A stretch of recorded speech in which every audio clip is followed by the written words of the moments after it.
dengan Bhinneka Tunggal Ika itu bukan menjaga kondusifnya negara kita.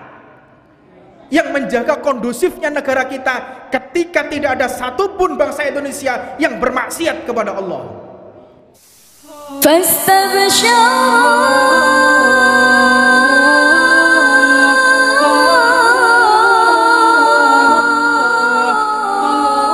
Allahumma shalli ala Muhammad. Dan dikatakan juga termasuk taatnya hati yang taat itu adalah wal husnudzon, berprasangka baik, wa ta'zim, dan mengagungkan sya'airillah, mengagungkan segala syariat Allah.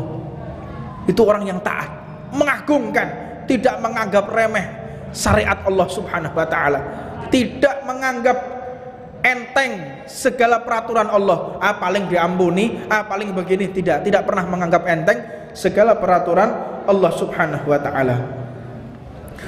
Wasyukru ala ni'amillah, termasuk taatnya hati ketika dia bersyukur atas segala nikmatnya Allah. Dan bersyukur itu bukan cuma dengan lisan, alhamdulillah, alhamdulillah, ini bersyukur, tidak. Bersyukurnya mata, saya diberi mata yang sehat oleh Allah, saya bersyukur, alhamdulillah, tidak. Bentuk syukurnya mata tatkala kita tidak menggunakan kedua mata kita untuk bermaksiat, itu namanya syukur.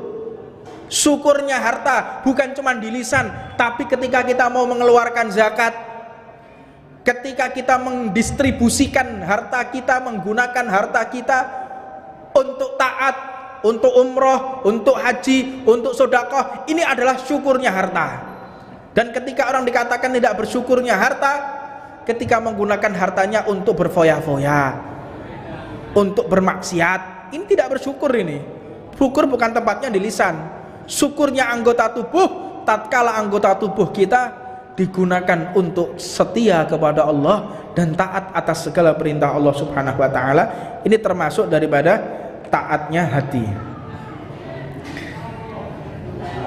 Apa sih maknanya seseorang yang syukur itu? Kal Islam wa ta'ah wa sa'irin ni'am, kita mengagungkan Islam. Mengagungkan Islam ini menjauhi segala larangan Allah dan melaksanakan segala perintah Allah. Wa sa'irillahi ni'am, dan semua nikmat kita wajib untuk bersyukur.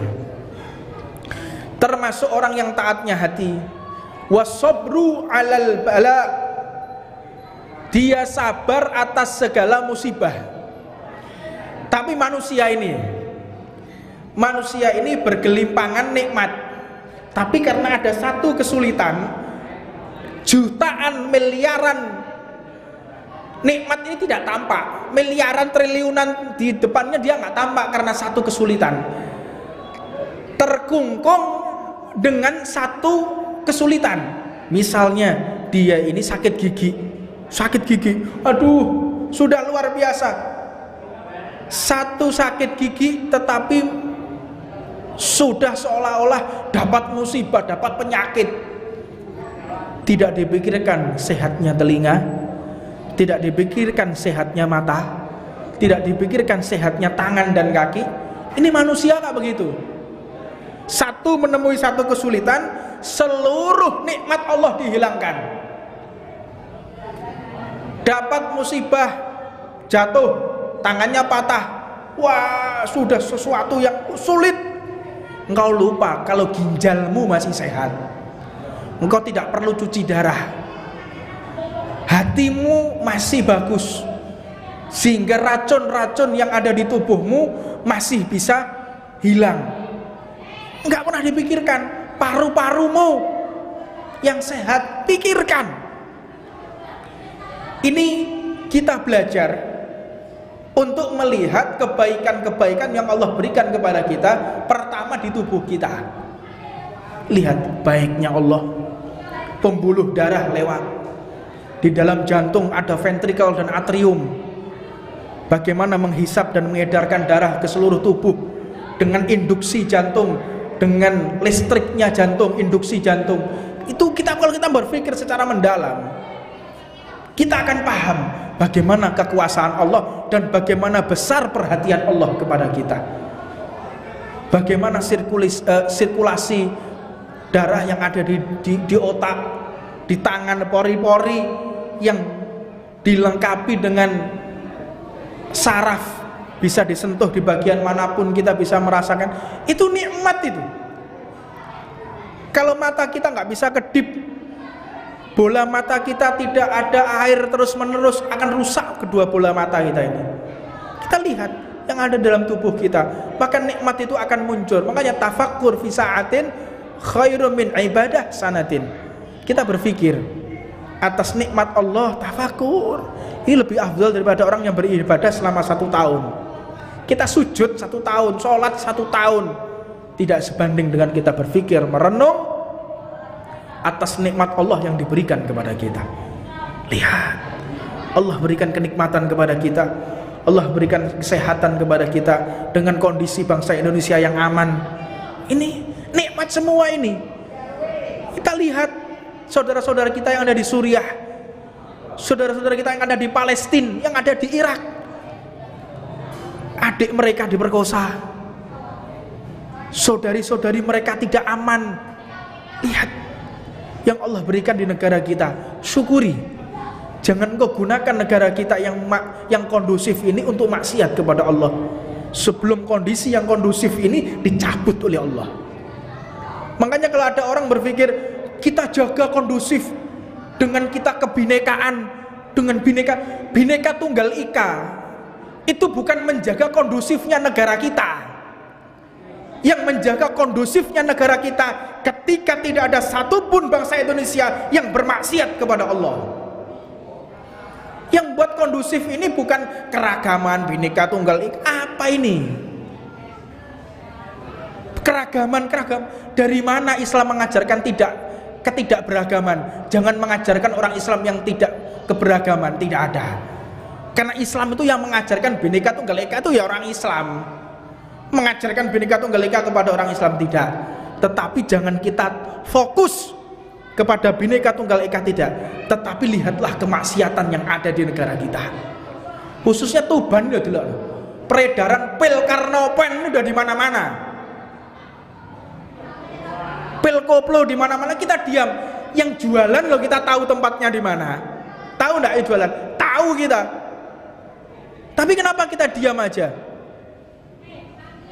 Hati-hati loh.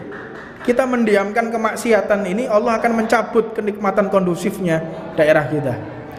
Jangan sesekali kita, oh itu bukan tugas kita, tugas aparat. Lah aparat ini mana bisa kuat kalau tidak kita dukung. Harus kita dukung, kita bantu. Aparatnya kita diam aja, aparat lagi menggerebek misal kita diam aja, acuh tak acuh, tidak. Berikan apresiasi, berikan selamat, berikan dukungan kepada beliau-beliau dari aparat kepolisian. Itu akan menambahkan semangat mereka. Mereka manusia kok. Mereka butuh dukungan, mereka butuh sokongan dari kita. Enggak mungkin. Memang di dalam peraturan ADART-nya mungkin harus membasmi segala kemaksiatan, membasmi segala kemungkaran dan mengayomi masyarakat. Tapi kalau tidak ada dukungan dari umat Islam, mana mungkin bisa berjalan dengan maksimal? Tidak bisa. Nah dari itu kita harus paham benar apa ini syariat, dan mudah-mudahan Allah Subhanahu wa taala memberikan pencerahan kepada kita dari syariat yang tuntunan dari Nabi Muhammad, bukan syariat yang dari Mbah Google ya.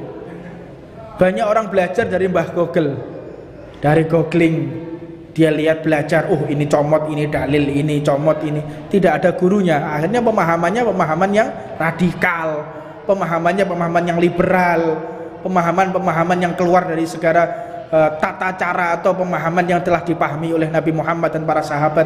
Tidak. Makanya orang kalau belajar itu harus ada gurunya. Tidak cukup dengan membaca buku.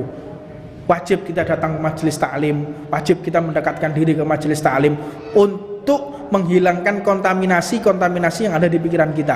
Apalagi kalau kita melihat TV, yang TV konvensional, isinya nggak karu-karuan, memfitnah ini, memfitnah situ, adu domba sana, adu domba, apalagi medsos sekarang isinya cuma memfitnah, bongkar aib orang, menjelek-jelekkan orang.